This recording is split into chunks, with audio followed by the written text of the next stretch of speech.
So Wayne, pickleball's a big deal throughout Hollywood, on sets everywhere. Yeah. How did it grab hold of the industry like this?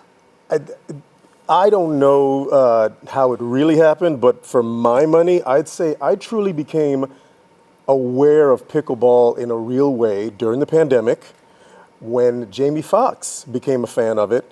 He built his own court, and at first, I was like, pickleball? Oh, and then right before the pandemic, we had people come on Let's Make a Deal talking about, oh, I'm an avid pickleball player. And at first it sounded like a joke.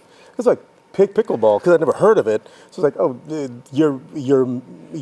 you just made that up. It's like, no, it's a real sport and this is what it is. But when Jamie Foxx did it and I saw a video, I went, oh, this looks good. And the next thing you know, it exploded. And now everybody's playing. We here at Let's Make a Deal, we have a team. In fact, John Quinn, our executive producer, and my buddy Chris Ahern, another one of our EPs, they've got trophies. That's right, the Television Academy charity tournament event. Yes. You guys have actually won this thing. We've won, and Jonathan Mangum and I, we played in the tournament. We have the opposite of a trophy. But we love the game, and I think it's something that for my money, I like the community of it. So it's not blood sport, it's bonding. Yeah, it's bonding, because especially when you have a crew like ours, this was the first time that I'd really gotten a chance to hang out with our crew. And we all say hi to each other, but then we're outside playing and we're talking and we're having a good time. And I think that that's one of our show's superpower, is that we enjoy being in the same room together, and pickleball just helped that. So that's why I love pickleball so much. And how often do you guys play? Well, we don't play here. Normally. We, last season, the last couple seasons, we had a court outside. Now we have a court upstairs in the adjacent building, and we play every other day. And right next door, they film Price is Right with your old Who's Line buddy, Drew. Yeah. Drew. Have you ever got him to play? No. Yeah. No. How do you think his game would match up? Just guessing. You know what? I'd say it's hard to say, because the good thing about pickleball is just like racquetball. I don't know if you've played racquetball. Yeah, a little bit. I've played, and I'm pretty good at racquetball because I'm fast. You know who's given me the most sound trouncing? It is the 75 to 80-year-old gentleman who posts up in one spot and who knows all the angles. So Drew is a little older than I am, but I don't know how well he would do, so I don't want to say that he wouldn't do well, because pickleball is a sport where it's for kids of all ages. So I'm going to give Drew the credit that Drew might be good at it, because once Drew decides that he wants to do something and be good at it, he throws himself into it 100%. So maybe. So it is an open invitation for Drew, and also the prize models at the show. Bring your crew. They have some athletes over there. And come up again. Well, we have athletes. Have you seen Tiffany Coyne? I would say I would stack Tiffany Coyne and those pythons that she calls arms, pound for pound, against any other show model on TV. We have athletes. Let's talk about what you normally do in this space. You're filming your 18th season as host of Let's Make a Deal. This is 18. That's incredible. Yeah. What keeps you energized and loving what you do?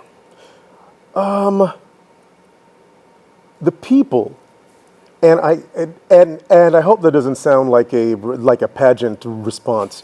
The people and peace and love. No, I sincerely mean that, and I talk to my other friends, the producers, about that, and my family, because I believe since the pandemic, this is when I really came to believe, this is when it stopped being a show for me and just a gig, to, that years ago I said something so silly backstage when someone said something nice to me during one of the tapings, and I went backstage, I said, guys, people watch this show. And they made fun of me because, yes, Wayne, people watch the show, but what I meant is, people watch the show. It's appointment viewing. It's destination viewing, and especially in this day and age, of you can just scroll on your phone and no one's really watching things, and families don't watch TV anymore together the way they used to. We are one of the last shows where, if you would hear how many people say, Wayne, I watched the show with my grandmother, my grandfather, my uncle, my family. We watch you guys together. Before I lost my mother, this was our favorite show. Wayne, when I was sick in the hospital, my family would visit me and we'd watch you guys. And for this hour, you make us happy. That is the reason that I love showing up to this show now. It stopped being just a show and it has become a calling. And I did not expect that. Yeah. Because, I'm an actor. This is show business. A gig is a gig. This has stopped being just a gig. The amount of people that say, Wayne, we love you because my grandma loved you, and they're in tears. It's one of the most humbling and incredibly special things I've ever felt in this business.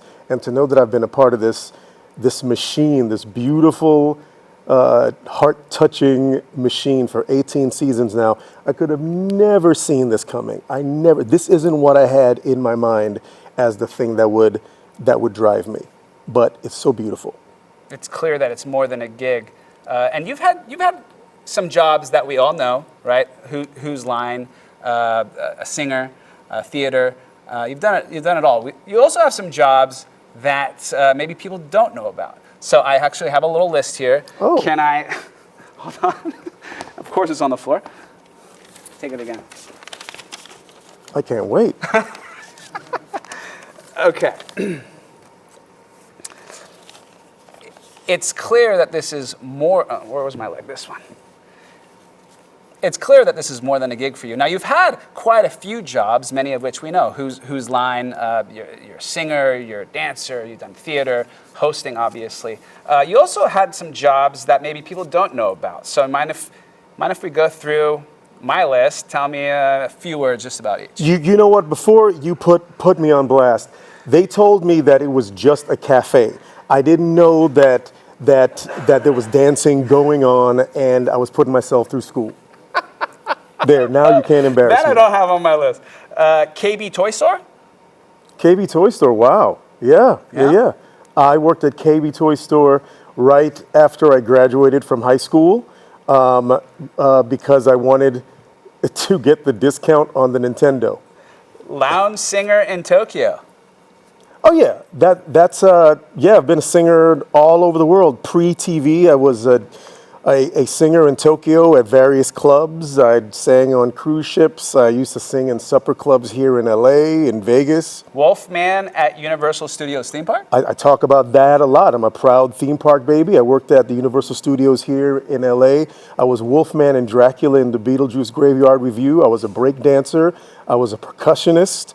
I was a stuntman. One of the original Simbas in the Lion King stage musical? I was cast as one of the original Simbas, but I decided not to do it because I had a feeling that I might book TV work, and I was lucky enough to. Power Ranger for birthday parties. Yes, I used to work for a company called Characters Kids Love when I first moved to LA, and I played an off-brand Power Ranger. I was a circus bear. And I played a bunch of masked characters.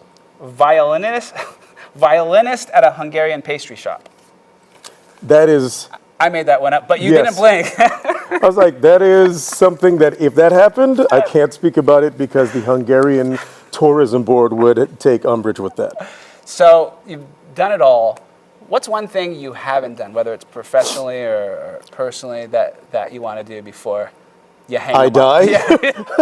Yeah. Wayne, before the end comes and you go into that good night, there are so many things. There's so many things that I still want to do that I I feel that I'm still in a position to do. I still want to create and star in a sitcom. I want to originate a role in a Broadway musical. I've done a lot of musicals now, but I want to originate one. I'd like to finish writing an autobiography. I want to create more music.